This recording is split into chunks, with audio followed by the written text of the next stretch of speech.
बहुत आसान हुई, बहुत अच्छा है यहाँ का। जो हमें ये सब बहुत अच्छा लग रहा है। हम पहले पैदल चल के आते थे, आप केबल कार में प्रोविंस है, इस प्रोविंस में इसी तरह का प्रोजेक्ट डेवलपमेंट करने के लिए स्टार्ट किया कृषि क्षेत्र को इसका आधार से। नमस्कार दोस्तों, आप देख रहे हैं इंडिया लाइव। आज इंडिया लाइव आपको एक ऐसे जगह के बारे में बताने जा रहा है जिसे शायद आपने सुना तो जरूर होगा लेकिन देखा नहीं होगा। दूरदराज पहाड़ी और सर्द मौसम में गर्मी से निजात पाने के लिए ऊंचे ऊंचे पहाड़ियों पर जाने का सबका मन करता है, लेकिन कई सौ किलोमीटर दूर और कई हजारों लाखों रुपए खर्च करने पड़ते हैं ऐसे हसीन वादियों में जाने के लिए।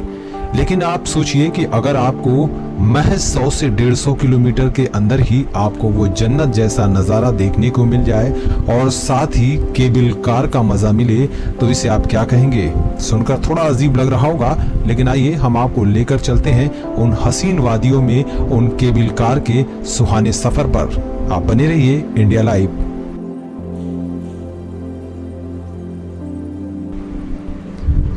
बदलते नेपाल की तस्वीर, बढ़ेगा भारत और नेपाल का व्यापार। केबल कार ने कम किया मां और भक्तों की दूरी। जी हां, अगर आप विदेश का टूर करना हो और आपके पास पासपोर्ट या फिर वक्त नहीं है, तो ये खबर बेहद आपके लिए है और आपके लिए ये खबर मायने भी रखती है। साथ ही अगर हिल स्टेशन पर जाने और पहाड़ी हवाओं, सुंदर नजारों का लुत्फ उठाना हो, तो आपको कई सौ किलोमीटर दूर और कई हजारों लाखों रुपए खर्च करने पड़ते हैं। लेकिन अगर आप महज कुछ किलोमीटर और चंद पैसे खर्च करने के बाद अगर आप वही जन्नत की अनुभूति करिए, तो उसे आप क्या कहेंगे? हम चलते हैं सीधे नेपाल, और नेपाल का वो जगह जहां हम आपको बताएंगे कि वो कौन सा जगह है और कहां शुरू हो गई केबल कार की सुविधा, कहां आप हवा में कर सकेंगे इस बात, और महज चंद मिनटों में सफर कर पहुंच जाएंगे ऊंची पहाड़ियों पर मां कामाख्या के मंदिर में।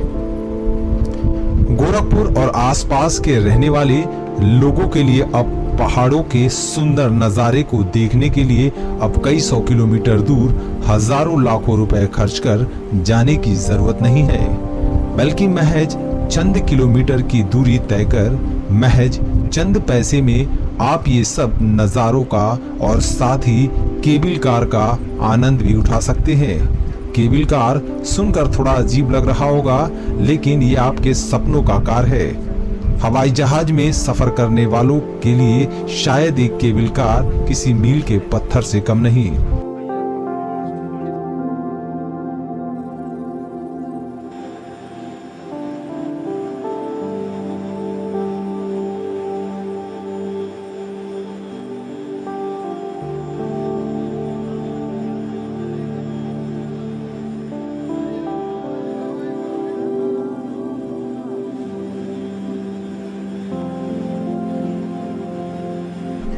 साथ ही नेपाल और भारत, जिसके लिए कहा जाता है कि यहाँ का रिश्ता रोटी और बेटी का है, और यही वजह है कि ये ओपन बॉर्डर से कोई भी भारतीय या नेपाली कभी भी इस पार से उस पार आ सकता है और जा सकता है।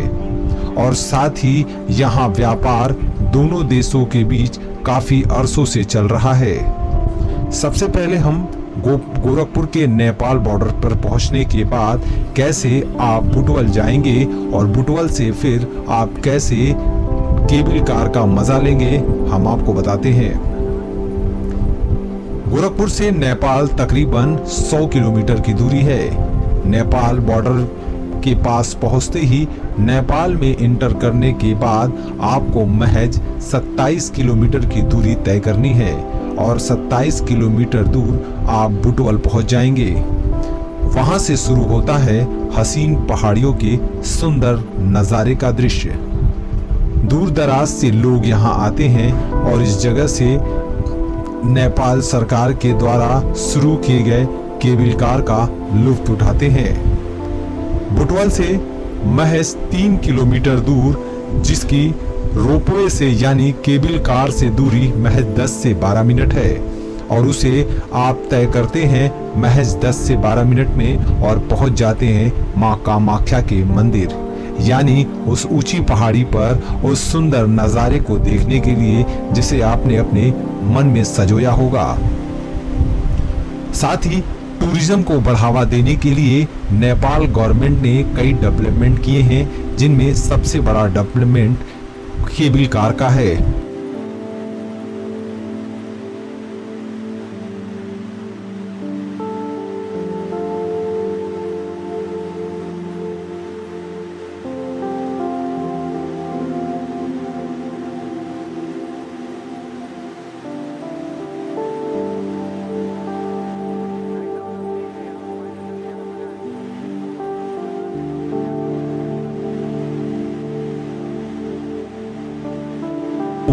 केबल कार का सबसे बड़ा प्रोजेक्ट है, जो कि पहले भी 2 जगह नेपाल में शुरू हो चुका है और बुटवल से पाल्पा ये तीसरा प्रोजेक्ट है। इसके जरिए भारतीय टूरिज्म को अपनी तरफ खींचने का काम नेपाल सरकार कर रहा है।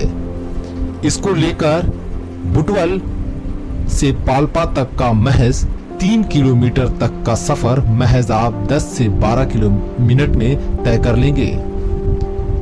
केबल कार से मां कामाख्या मंदिर पहुंचकर आप दर्शन भी कर सकते हैं और कुछ घंटे रुककर उन हसीन वादियों का नजारा लेने के बाद, लुत्फ उठाने के बाद आप वहां बगल में रेस्टोरेंट में भोजन कर सकते हैं, फास्ट फूड खा सकते हैं और उसके बाद फिर उसी जगह से आप नीचे बुटवल आ सकते हैं। पाल्पा पहुंचने के बाद महज आपको 177 सीढ़ी चढ़नी पड़ेगी, जिसके बाद आप मां कामाख्या के सुंदर अद्भुत रूप का दर्शन कर पाएंगे और इस अद्भुत पहाड़ी इलाके का भी लुत्फ उठा सकेंगे। इसके बाद अगर हम बात करें केबल कार, तो ये केबल कार महज 14 महीने में बनाकर तैयार कर दिया गया। बुटवल से अब सीधे केबल कार के जरिए हम पाल्पा यानी मां कामाख्या मंदिर पहुंच सकते हैं। इस केबल कार को वर्ल्ड की नंबर 1 कंपनी ने बनवाया है। यही वजह है कि यहाँ पर रिस्क नाम का कोई चीज नहीं, जो कि पूरी तरह से सुरक्षित है। 100% सुरक्षित होने की वजह से लोगों का सफर भी इस पर सुरक्षित माना जाता है। केबल कार के जरिए जिसमें बैठकर हम और हमारे जैसे तमाम लोग बुटवल से पाल्पा पहुंचते हैं और पाल्पा पहुंचकर मां के दर्शन कर वापस आते हैं। लेकिन इससे पहले मां कामाख्या मंदिर जाने के लिए या पाल्पा जाने के लिए लोगों को पहाड़ियों के डेंजर रास्ते से होकर जाना पड़ता था और उसमें तकरीबन 3 से 4 घंटे का वक्त भी लगता था। उस दूरी को इस केबल कार ने महज 10 से 12 मिनट में तब्दील कर दिया है। बुटवल से पाल्पा पहुंचने के बाद लोगों को सुंदर नजारे का एहसास होता है और यहाँ की पूरी टीम हर वक्त यहाँ पर सुरक्षा में मौजूद रहती है, ताकि किसी भी तरह की कोई भी परेशानी यात्री को हो तो तत्काल उससे उसे निजात दिलाया जा सके।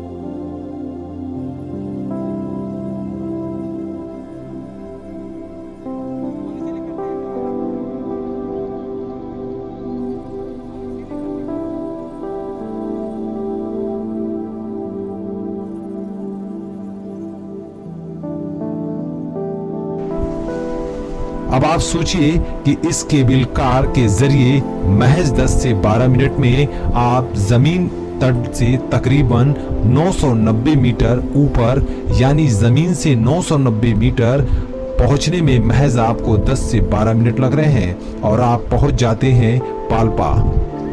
और इस अद्भुत नज़ारे का आप अपनी आंखों में इस मौसम का लुत्फ उठाते हुए इस सुंदर नज़ारे को संजोते हैं।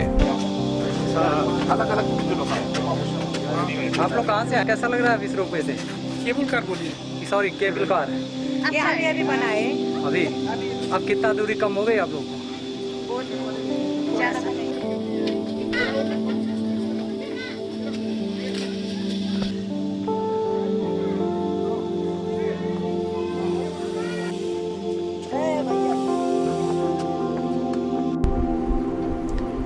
नीचे का टेम्परेचर गर्म रहता है और ऊपर सर्द हवाएं और ठंडी हवाएं चलती हैं। इंजीनियरों की माने तो इसे हाईटेक तरीके से बनाया गया है और इसे वर्ल्ड की नंबर 1 कंपनी ने बनाया है। और यही वजह है कि इस केबल कार को ये बेहद खास बनाता है। इसके साथ ही अगर हम बात करें तो यहाँ पर जल्द ही बैंकेट हॉल बनने जा रहा है, जल्द ही कैसीनो बनने जा रहा है और जल्द ही तमाम वो सुविधाएं मिलने जा रही हैं जो एक टूरिस्ट को चाहिए। यानी ऊपर रुकने के लिए आपको होटल भी मिलेगा, खेलने के लिए कैसीनो भी मिलेगा और शादी ब्याह समारोह करने के लिए आपको बैंकेट हॉल भी मिलेगा।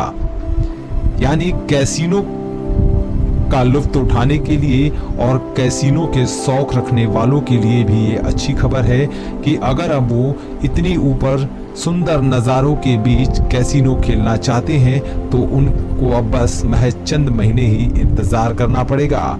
उसके बाद ये इसी ऊंची पहाड़ी पर आकर कैसीनो भी खेल सकते हैं और इस सुंदर नज़ारे का आनंद भी ले सकते हैं।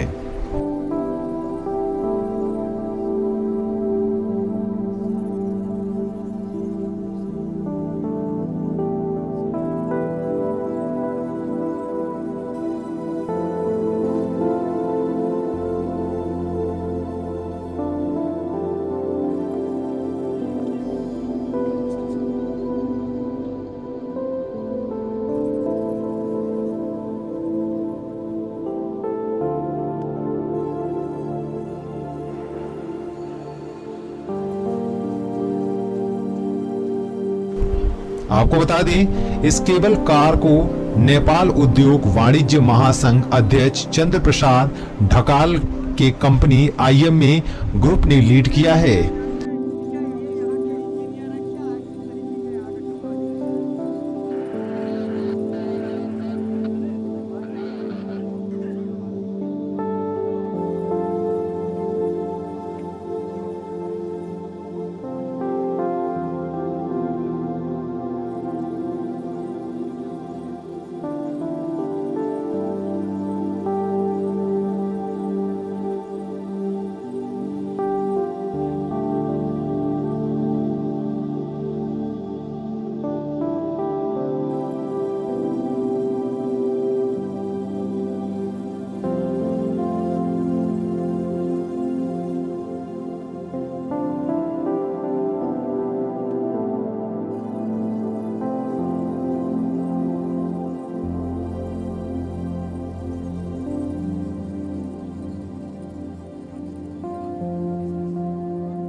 प्राइवेट कंपनी का, ये गवर्नमेंट का नहीं है, प्राइवेट कंपनी का, चंद्र प्रसाद ढकाल का है।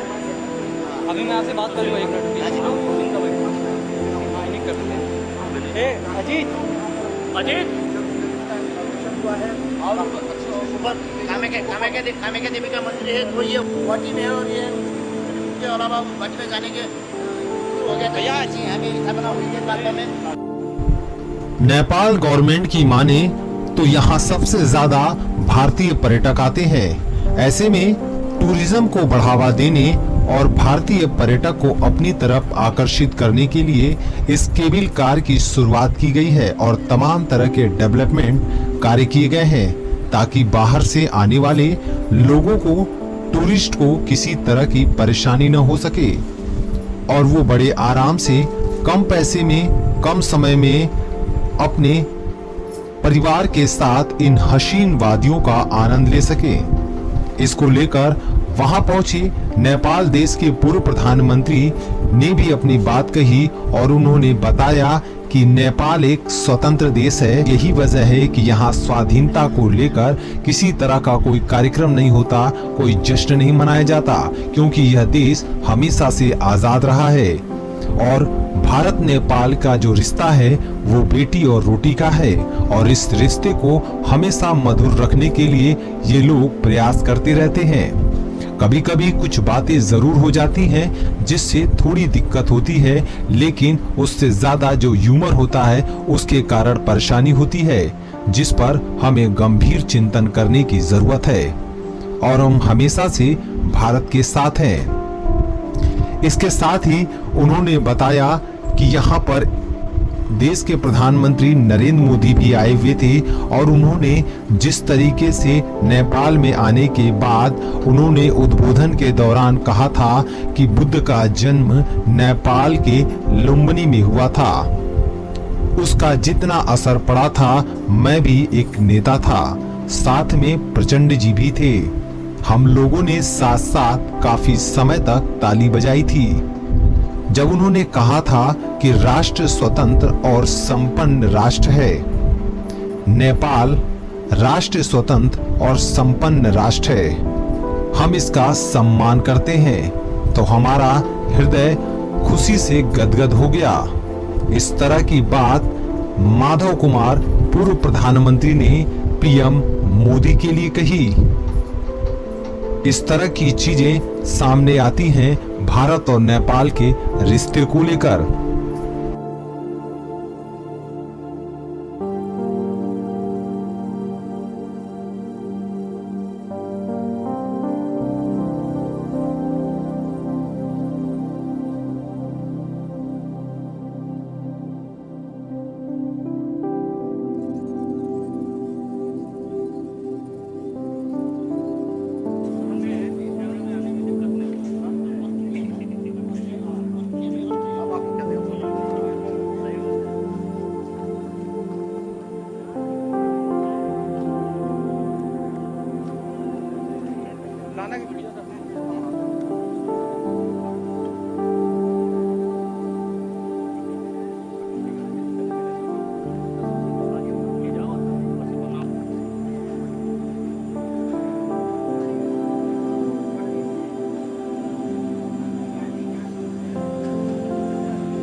हम इसीलिए करते हुए क्यों आए? हम इसीलिए करते हुए आए ना।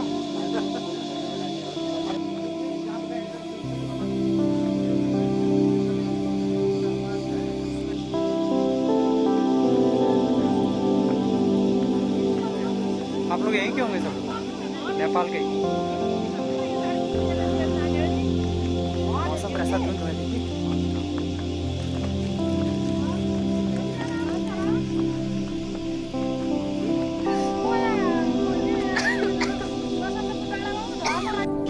अलग अलग विंग काम करती है, जैसे ऑपरेशनल विंग हो गई, इसके बाद आपकी एडमिनिस्ट्रेटिव विंग होगी, कितनी विंग अलग अलग काम करती है, अलग अलग। आप लोग कहाँ से? कैसा लग रहा है 20 रुपए से? केबल कार बोलिए, सॉरी केबल कार है अभी बनाए अभी। अब कितना दूरी कम हो गई आप लोग? ज़्यादा नहीं।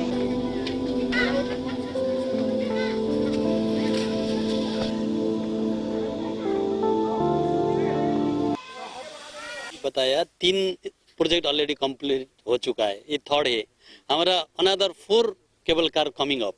1 इज हिमालय में जाने के लिए, जो अन्नपूर्णा रीजन है ना, वो अन्नपूर्णा में आप 3800 मीटर हाइट में का टॉप स्टेशन होगा, वो बन रहा है। It means we are going to complete all formalities, now we need to start to construct.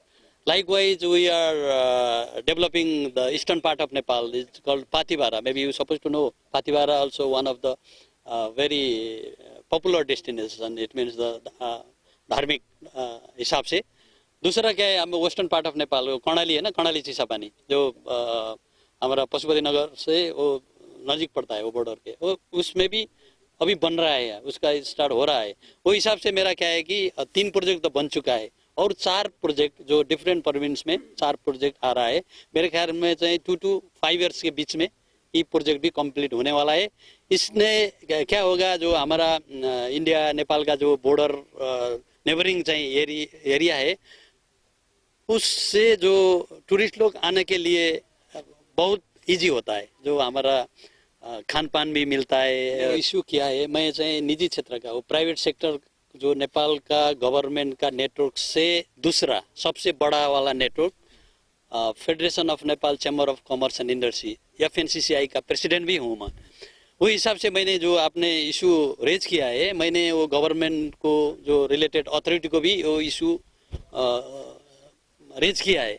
मेरे आने with in a very short period of time it will be sort out, will not be any issue in the border area, I can assure you। एक करीब 3 हफ्ते से पहले हमारा right honourable prime minister वो India visit में गए थे। उस टाइम में मैं भी गया था उधर, वो जो डेलीगेशन मेंबर में, वो प्राइवेट सेक्टर का नाता से मैं भी गया था। उसमें आपको जो पीयूष गोयल है, उद्योग मंत्री है ना, इंडिया का उद्योग मंत्री, हमारा प्राइम मिनिस्टर र निजी क्षेत्र को CII का चाहे प्रेसिडेंट भी बुला के हम निजी क्षेत्र का एक प्रोग्राम किया था। उसमें क्या हो गया था, वो दोनों देश का जो प्राइवेट सेक्टर का जो इन्वेस्टमेंट के लिए बहुत अच्छा वो डिस्कशन हुआ था। र इसमें जो उस विजिट में जो 10,000 मेगावाट का लॉन्ग टर्म PPA का जो अरेंजमेंट हो गया बोथ गवर्नमेंट से, वो हिसाब से भी आने दिन में इंडिया नेपाल का जो बिजनेस में सपोज मान लीजिए, सपोज टूरिज्म में भी हो सकता है ज्वाइंट वेंचर, हाइड्रो में भी हो सकता है, मिनरल्स एंड माइन में भी हो सकता है, मैन्युफैक्चरिंग यूनिट में भी हो सकता है। वो हिसाब से काम भी हो रहा है, वो डिस्कशन चल रहा है। आने टाइम में इंडिया नेपाल का बिजनेस कम्युनिटी का इससे ज़्यादा जो पहले जो इन्वेस्टमेंट से जो इन्वेस्टमेंट का अच्छा रिटर्न है, सपोज मान लीजिए Dabur India, Unilever, Everest bank, SBI, Surya Nepal, those company they're making a very good profit. Similar like this type of the project will start soon and पैदल चल के आते थे आप केबल कार में सर, 10 मिनट में। कितना वक्त लगता था पैदल आते थे तो आप? कमती में 2-3 घंटा। अच्छा, और अब 10-15 मिनट में सर, पहले से बहुत ज्यादा। अच्छा, मौसम कैसा है? नीचे तो मुझे बहुत गर्मी लग रही थी, बहुत तेज धूप था। नीचे बुटोल में बहुत गर्मी है और पाल्पा में बहुत आनंद है, शीतल, एकदम ही शीतल। स्टेशन से आए, जहाँ से केबल कार शुरू होता है वहाँ से, वहाँ के हम लोकल पर्सन है, वहाँ से हम आए, वहाँ पर गर्म है, यहाँ पैदल से आते थे। कितना वक्त लग जाता था? 2-3 घंटा।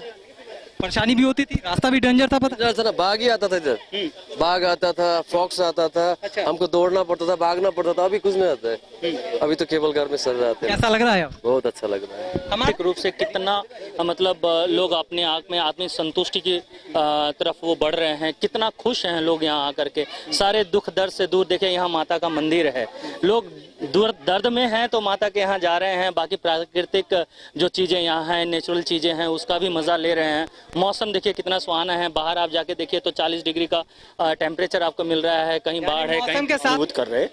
जब आप लोग गोरखपुर से चले थे लगभग आज के 11 बजे के आराहारी में, वहाँ से जब तक भैरवा तक थे तब तक करीब 40 डिग्री का गर्मी था। अभी देख रहे कि यहाँ पूरा कोहरा लग रहा है, बादल लग रहे, पानी पड़ने लगा है। नहीं, ऐसे लगता है कि भारत के जो मसूरी, मैनाली है, ऐसी जगह है। वो गोरखपुर से अत्यंत नज़दीक है, करीब 150 किलोमीटर की दूरी में डिस्टेंस में है बुटोल। और यहाँ के जो हिल पर जो अभी अभी मौसम देख रहे हैं वो बढ़िया लग रहा है, क्योंकि वो जो भारतीय पर्यटक के लिए ये गंतव्य जो हिल स्टेशन है, इसमें सबसे अच्छा स्टेशन शायद ये लोकेशन के डिस्टेंस से सबसे बढ़िया लोकेशन यहाँ है। और यहाँ जहाँ हम केबल कार से रोपवे से ऊपर आ गए और यहाँ के जो कामाख्या देवी का मंदिर है, भारत के वो गुवाहाटी में एक कामाख्या देवी का मंदिर है, उसी का प्राण प्रतिष्ठा करके वहाँ से शिला लेके यहाँ की प्राण प्रतिष्ठा करके रख लिया है, इसलिए इसका मान्यता भी बढ़िया है।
विराट जायत विराजो आदि मृतम हरि ओम।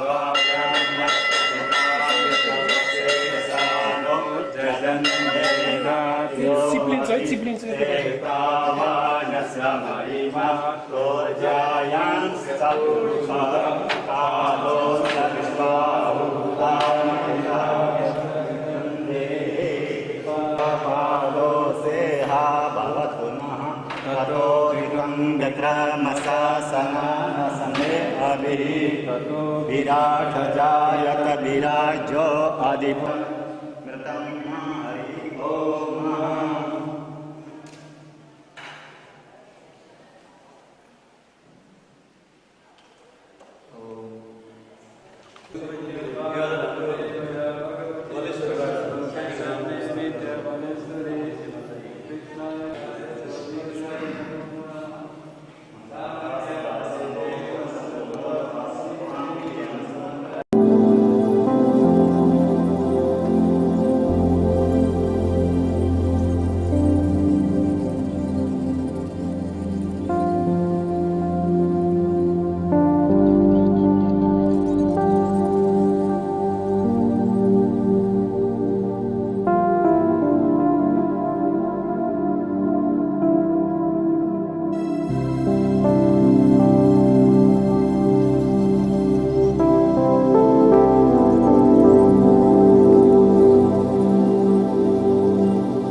प्रभाकृतिम सिन्हा।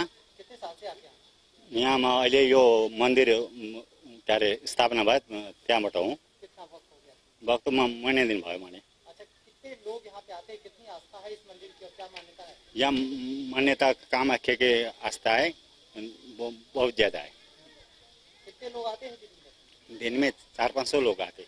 अच्छा, ये जो पीछे आप खड़े ये माता का मंदिर 100 साल पुराना बताया। हाँ जी, यहाँ 100 साल पुराना, ये शक्तिशाली पीठ है पहले से। कितनी मान्यता है? मान्यता बहुत है, दुर्गा माता के यहाँ साक्षात दर्शन भी होती है। अब रोड के बनने से या जो केबल कार चलने से कितना लोगों का जो टूरिज्म है वो बढ़ा है? बहुत बड़ा है। कितना बड़ा, कितने लोग ज्यादा बढ़ गए? 1000 बढ़ गया। सबसे ज्यादा कौन सी कंट्री से लोग आते हैं? हिंदुस्तान भी आते हैं, हिंदुस्तान, दिल्ली, पंजाब, वहाँ से भी आते हैं, हरियाणा से। मैंने पूछा है कहाँ से आए, बोल के पंजाब से आए, लुधियाना से बोल रहे थे, कोई खजूरपुर से बोल रहे थे। लोग आते रहते दर्शन करने, पंजाब से, दिल्ली से भी आए, करोड़ बाग से बोल रहे थे। मेरा नाम पशुपति यादव है, मैं जो है नेपाल से हूँ, रूपंदेही जिले और जो है लुम्बिनी प्रदेश से। यहाँ मंदिर को लेकर के लोगों में बड़ा आस्था देखने को मिला है, क्या कुछ कहना है इस मंदिर को लेकर? ये जो कामाख्या मंदिर जो है बहुत चमत्कारी मंदिर है और इससे जो है मेरा जो है घर का दूरी भी दूर है, लेकिन जो है यहाँ पे हिमाल तहार और हिमाल पहाड़ तराई से लोग भी यहाँ पे जो आते हैं, क्योंकि उनका जो मन कामना होता है, जो कोई श्रद्धालु भक्त आता है तो उनका मन कामना जो है पूरा होता है, चाहे वो संतान प्राप्ति के लिए हो, चाहे धन के लिए हो, चाहे विद्या अर्जन के लिए हो, कोई चीज के लिए यदि वो मन से आते हैं पूरा श्रद्धा लगा करके देवी से, तो उनका मनोकामना पूरा होता है। और दूसरी बात यह है कि जो है कि यहाँ पर्यटकीय क्षेत्र जैसे मान लीजिए धार्मिक हिसाब से जो है मशहूर है।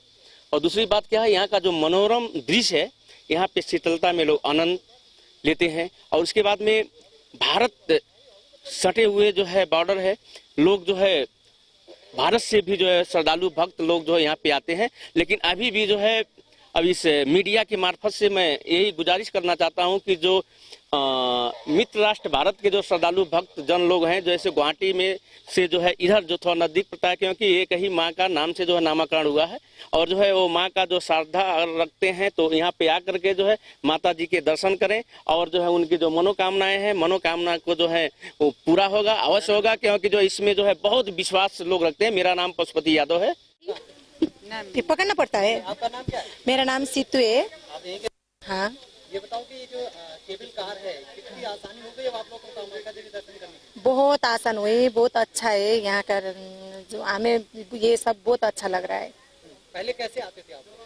पहले हम वैसे नहीं आते थे, जंगल से, वो लक्ष्मी नगर के पीछे वाले जंगल से थोड़े थोड़े आते जाते थे, लेकिन अब ये केबल कार बनाया था, हम लोगों को बहुत ज्यादा आसानी हो गई है। पहले वक्त भी बहुत लगता था। हाँ, क्या कहे, इससे कितनी सुविधा हो गई आपको? बहुत ज्यादा, बहुत ज्यादा ज्यादा ज्यादा अच्छा लग रहा है हमें।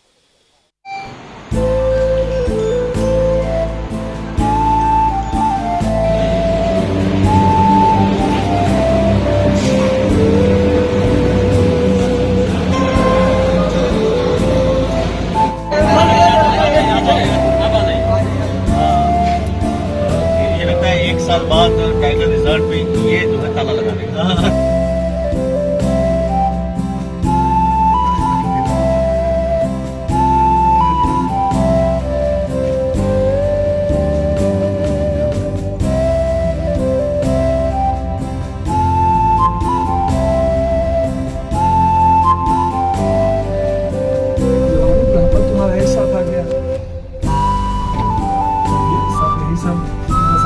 नहीं रहते हैं ना, पिछली बार साल भाई हम थोड़ा सा, अरे ऐसा छुलाए क्या, थोड़ा छुलाए थे, नाच गए थे सब पूरा।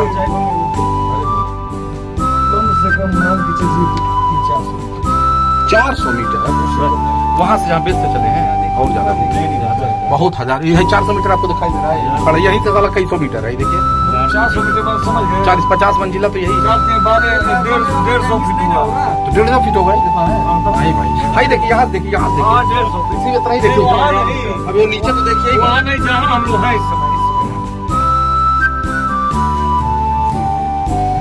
अब ये अब सोचो भैया,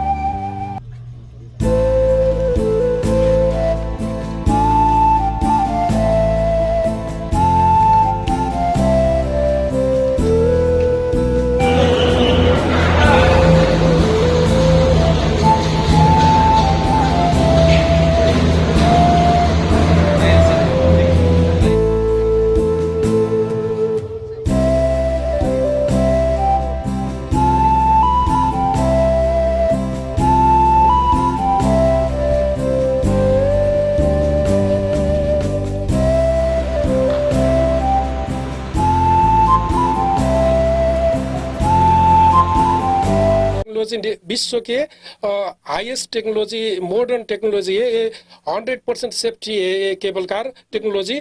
it is from Austria, Vienna का टेक्नोलॉजी है। ये एक बार में 8 लोग बैठ सकते हैं केबल कार के गोंडला कहते हैं। इसमें 8 पीपल चढ़ सकते हैं वन टाइम। इसका फ्रॉम बॉटम स्टेशन से टॉप स्टेशन 10 मिनट से 12 मिनट के उस टाइम पर पहुंच सकता है। इस दौरान हरियाली मनोरम दृश्य देख सकता है। दुनिया के सबसे एक नंबर कंपनी डबल मायर ऑस्ट्रिया से लाया गया है और ये पूर्णतः सुरक्षित है। ये दुनिया की सबसे बेहतरीन रोपवे में से पड़ता है ये केबल कार। और करीब 2.6 किलोमीटर की दूरी हम लोग 10 से 12 मिनट के इसमें क्रॉस करते हैं और अराउंड 700 मीटर से ज़्यादा हाइट गेन करते हैं। आपको फील होगा यहाँ से ऊपर पहुँचते ही इतना ठंडा फील हो जाएगा। और वहाँ हम हिल स्टेशन बना रहे हैं, बड़ा सा 5 star hotel with swimming pool, casino सब आ रहा है उसमें। और ये टोटल प्रोजेक्ट अराउंड 500 करोड़ का प्रोजेक्ट है हमारा। 5 करोड़ है। अच्छा,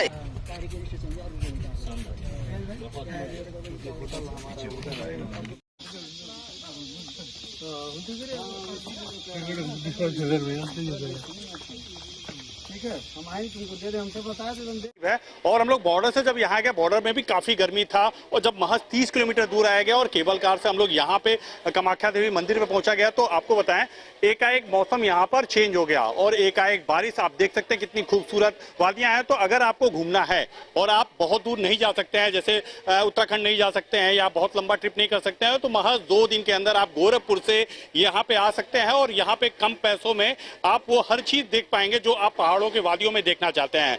तो ये बहुत ही शानदार जगह है और आज जो पत्रकारों का डेलीगेशन यहाँ पे आया है, तो वाकई हम पत्रकारों के लिए बहुत ही अच्छा अनुभूति यहाँ पे हुआ है और उस गर्मी से हम लोग को राहत मिला है।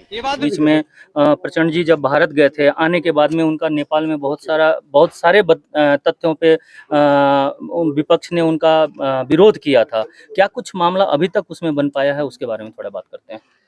देखिए, भारत के नेताओं को नेपाली जनता की संवेदनशीलता क्या है इसकी जानकारी होनी चाहिए।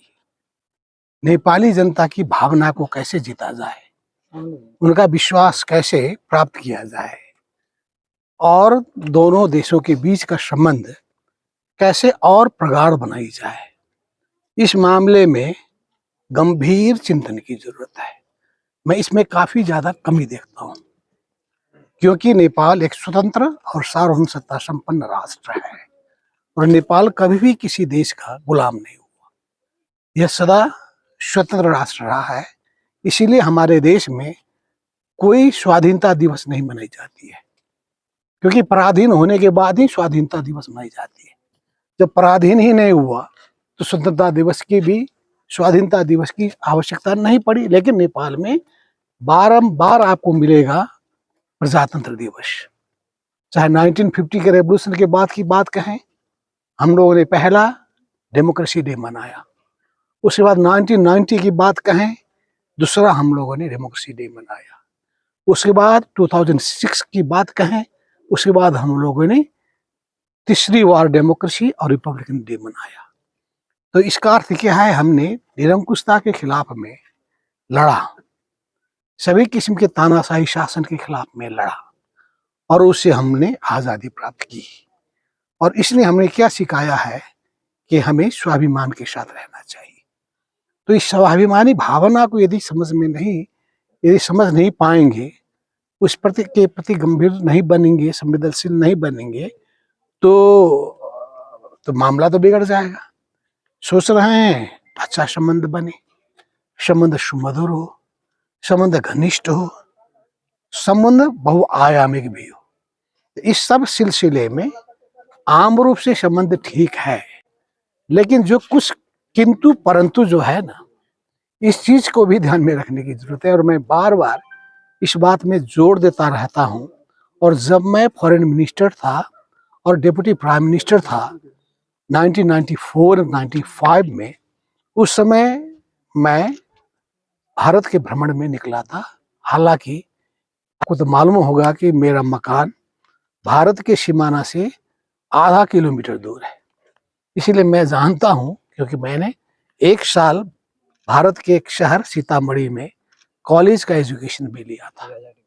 तो इसीलिए भारत के बारे में मुझे तो जानकारी है, भारत के राजनीति के बारे में भी जानकारी है और भारतीय मनोविज्ञान के बारे में भी जानकारी है।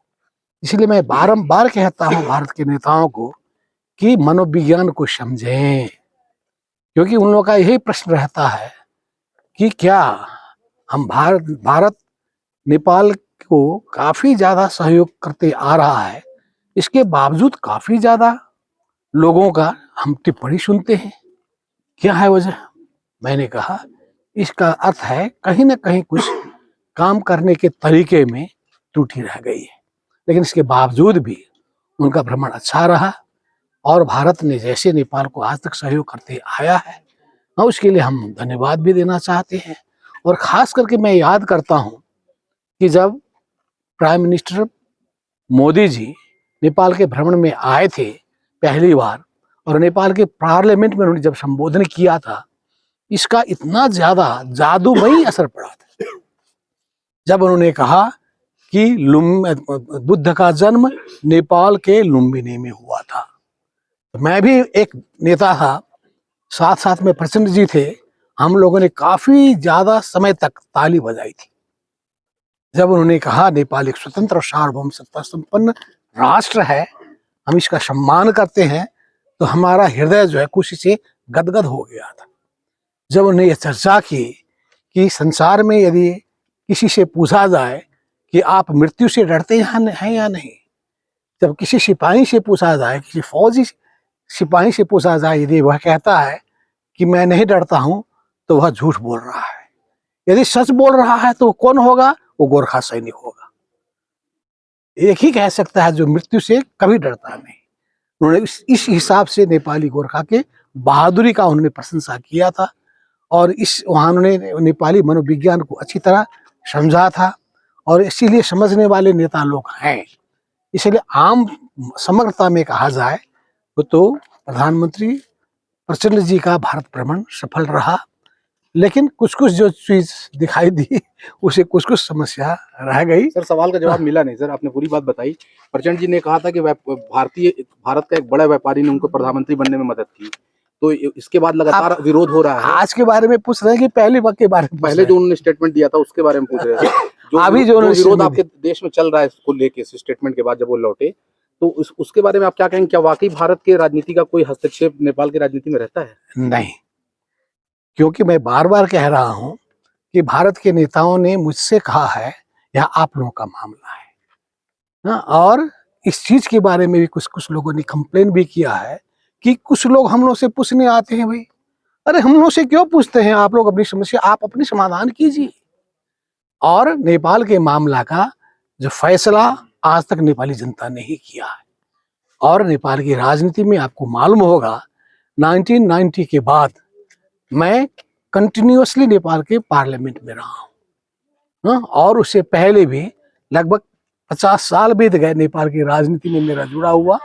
और मैं आपके भारत के सभी नेताओं को, पुराने नेताओं को, नए नेताओं को कम, पुराने नेताओं को मैं ज्यादा जानता हूँ। इसीलिए बात क्या है कि जब प्रचंड जी ने कोई बात कही तो कह रहे थे हमें कि नहीं, मेरा वो मकसद नहीं था, मेरा सिर्फ यही मकसद था कि मेरे घनिष्ठ मित्र रहे हैं प्रीतम सिंह जी, बस प्रीतम सिंह जी की तमन्ना थी और बार बार रही है कि मैं प्रधानमंत्री बनूं। तो इस सिलसिले में मैंने बात की है, दूसरा कोई मेरा कोई उद्देश्य नहीं रहा। यही उन्होंने आज भी संभवतः पार्लियामेंट में प्रश्न किया होगा, उनका मैंने भाषण नहीं सुन पाया, मुझे इधर आना पड़ा। और एक प्रकार से कहा जाए जो पार्लियामेंट का जो अवरोध था उसको अभी हल किया गया है। डेमोक्रेसी वार्तालाप भी हुई। इस दौरान तमाम तरह के सवाल और मुद्दे उठाए गए, जिसको लेकर कहा गया इंडियन करेंसी और बिजनेस सबसे बड़ा मुद्दा है। इस दौरान इसको लेकर बड़ी समस्या सामने आ रही है और इसका असर टूरिस्ट को भी पड़ रहा है। साथ ही यहाँ पर आने वाले टूरिस्टों को सबसे ज्यादा परेशानी भारत से आकर नेपाल बॉर्डर पर भंसार कटवाने को लेकर होता है। घंटों घंटों उन्हें अपने परिवार के साथ बॉर्डर पर इंतजार करना पड़ता है। अगर ये भंसार ऑनलाइन तरीके से हो जाए तो पहले ही पेमेंट भी हो जाएगा और कागजी कार्रवाई में जो समय व्यतीत होता है, चाहे भारत के टूरिस्ट का या फिर नेपाल के कस्टम या फिर भंसार काटने वाले अधिकारी और कर्मचारियों का, वो सारे समय बचेंगे और ये समय बचने से टूरिस्ट का समय बचेगा तो टूरिस्ट बड़े आराम से अपने परिवार के साथ नेपाल की इन हसीन वादियों का लुत्फ उठा सकेगा। इसको लेकर के भी व्यापार मंडल के पदाधिकारियों ने सहमति जताई है और कहा है कि ये बात बिल्कुल सही है और जल्द ही हम इस पर विचार कर नेपाल गवर्नमेंट से बातचीत करेंगे। नेपाल के टूरिस्ट को बढ़ावा मिले, इसको लेकर तमाम उपाय किए जा रहे हैं। साथ ही किस तरह से भारत में व्यापार बढ़े, इसको लेकर भी मंथन किया जा रहा है। वाणिज्य विभाग के अधिकारी व federation of Nepal chamber of commerce industry के चेयरमैन चंद्र प्रसाद ढकाल ने बताया कि भारत और नेपाल का संबंध रोटी और बेटी का है। ऐसे में ये संबंध और मधुर बने, इसको लेकर नेपाल सरकार भी लगातार भारत से मिलकर इस रिश्ते को मजबूत करने की कोशिश कर रही है। इसको लेकर नेपाल का डेलीगेशन भी भारत में पीयूष गोयल सहित तमाम अधिकारी और मंत्रीगणों से मुलाकात किया था।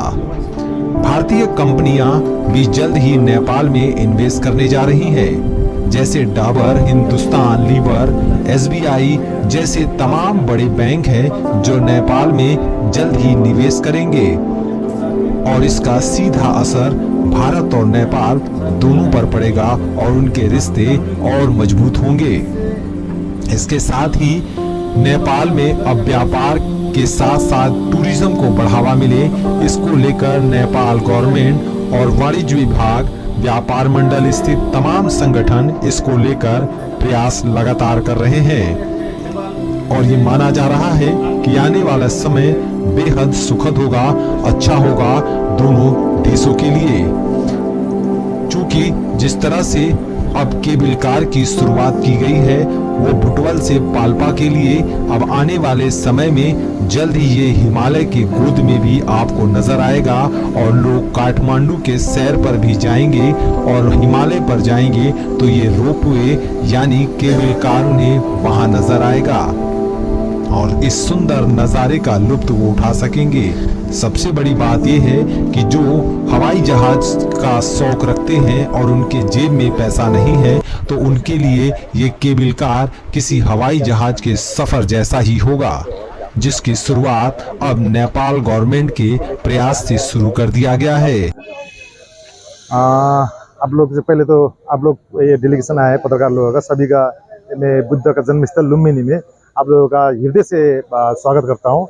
और ये इंडिया और नेपाल का ये सदियों से रिश्ता है, ये रोटी बेटी का संबंध है, चाहे वो पारिवारिक हो चाहे वो व्यवसाय हो, ये वर्षों से संबंध रह रहा है और इसमें मजबूत करने के लिए और हम लोग का ये प्रयास है और नेपाल सरकार, इंडिया सरकार का भी एक आपस में बातचीत हो रही है और यहाँ के उद्योग और व्यवसाय प्रवर्धन के लिए इंडिया सरकार और नेपाल सरकार भी लगी पड़ी है और इसमें थोड़ा सा कहीं दिक्कत भी आती है, बीच बीच में दिक्कत भी आता है इस लोगों को इसमें। और हम लोग व्यवसायिक क्षेत्र के आदमी हो चाहे राजनीतिक क्षेत्र के आदमी हो, वो चाहे तो गवर्नमेंट टू गवर्नमेंट हो, ये हम एक आपस में बैठ के ही अभी तक ये समस्या सुलझा रहे हैं और इसमें और नया तो वैसे तो कुछ हमारे हिसाब से नया कुछ ऐसा इश्यूज है नहीं है। कुछ एक समस्या जो आ रही है जो ऑनलाइन भंसार की, क्या लग रहा है वो समस्या कब तक खत्म हो पाएगी? क्योंकि वो जेन्युइन है, अगर ऑनलाइन हो जाएगा तो जो लोग वहाँ से पर्यटक आते हैं उनका भी समय बचेगा और आपका भी समय बचेगा। हाँ, ये एक जेन्युइन इश्यू उठाए हैं आप लोग ने। ये ऑनलाइन ये उसमें सुविधा के लिए हम लोग आज ही हम लोग ये संबंधित क्षेत्र में हम बात करते हैं। तो इससे क्या होगा कि पर्यटन टूरिस्ट का समय का बचत होगा, दिक्कत नहीं होगा, वो लाइन में बैठने का नहीं होगा। क्योंकि हम सरकार को क्या चाहिए कि रेवेन्यू चाहिए, सरकार को क्या चाहिए कि वो पास चाहिए, सरकार को क्या चाहिए कि सिक्योरिटी चाहिए, वो ऑनलाइन से होगा। ये तो इंटरनेशनल भी ऑनलाइन चल रहा है, ये तो यहाँ ये कस्टम में नेपाल कस्टम में क्यों नहीं? ये इश्यू के मैं संबंधित मंत्रालय में संबंधित विभागों में भी मैं बात करूंगा, इसके आज ही बात करूंगा। इससे भारतीय पर्यटक और को भी समस्या समाधान के लिए सारी हम लोग प्रयास करेंगे इसके। नेपाल गवर्नमेंट के द्वारा भारतीय पत्रकारों के डेलीगेशन को नेपाल बुलाया गया था ताकि भारत और अन्य देशों के लोग भी नेपाल के बदलते स्वरूप को देख सकें, बदलते नेपाल को देख सकें, हसीन वादियों के नजारे को देख सकें और इस केबल कार का लुत्फ उठा सकें, उसके सफर को आनंदमय बना सकें और साथ में अपने परिवार के साथ मां कामाख्या मंदिर के दर्शन करने के साथ ही इस सुंदर पहाड़ियों का आनंद ले सके। आने वाले समय में ये पाल्पा यानी मां कामाख्या के मंदिर पर लोगों का हुजूम नजर आएगा और लोग यहाँ पर अपने परिवार के साथ आएंगे, घूमेंगे, फिरेंगे और ठहरेंगे भी और इस सुंदर नजारे का आनंद भी लेंगे। निश्चित रूप से कई सौ किलोमीटर दूरी तय करने के बाद लोग कुल्लू मनाली, हिमाचल प्रदेश, मध्य प्रदेश जैसे शहरों में जाते हैं। उनके लिए महज 150 किलोमीटर यानी इस 130 से लेकर 150 किलोमीटर के रेंज में आपको ये सुंदर नज़ारे देखने का मौका मिलेगा और पाल्पा महज 133 किलोमीटर में पहुंचकर आप मां कामाख्या के मंदिर के दर्शन भी कर सकते हैं, जो कि अपने आप में बड़ी चीज है। Indo Nepal border, Palpa, India live.